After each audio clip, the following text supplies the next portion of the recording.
have created the business plan of hell. That is Arizona House Speaker Rusty Bowers talking about Planned Parenthood during a speech just this past weekend. The Republican leader claims the organization is trying to, quote, sexualize millions of children. Political editor Dennis Welch joining us now. You talked to Bowers today, and he is standing by the statements. He's definitely standing by the statements, and I also spoke with officials with Planned Parenthood who tell me that those statements are patently false and described Bowers' comments as dangerous conspiracy theory.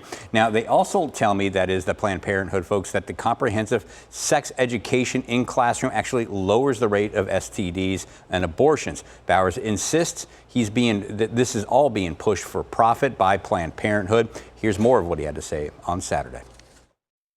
That we can sexualize millions of children who will investigate and play together. And what would be the results? Sexually transmitted diseases, which we treat for money. Abortion, which we do for money. Even the heinous selling of body parts, which we do for money.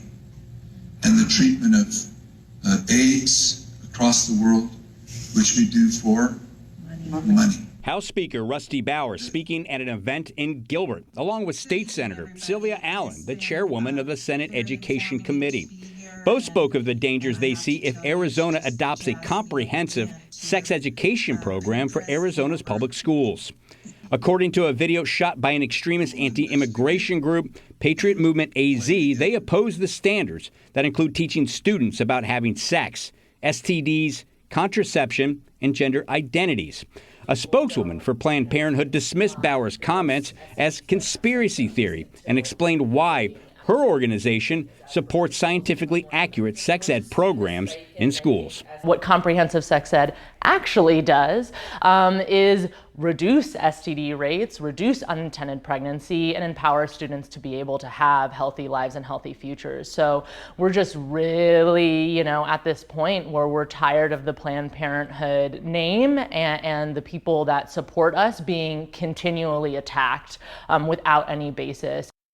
And we did reach out to Speaker Bowers. He was not available for comment, but he did send us a very short statement that says he stands by his comments. Dennis, this summer there's been some abortion challenges, Missouri, Alabama, to name a few. Could the speaker be laying out an agenda for the next session, possibly here in Arizona? There's been a lot of talk about whether Arizona will move on this, especially now that the Supreme Court has moved now to the right on abortion. But essentially, too, this also lays the foundation for maybe fighting more efforts to try to change the sex education guidelines in Arizona schools. Previous efforts have failed down at the legislature. Remember, Bowers is a very powerful lawmaker. Down at the Capitol, he controls the agenda. He controls every bill, where it gets heard in committee, if it gets placed in a committee. So lots of power when you start talking about controlling that agenda. As you say, maybe trying to lay the groundwork. Thank you, Dennis.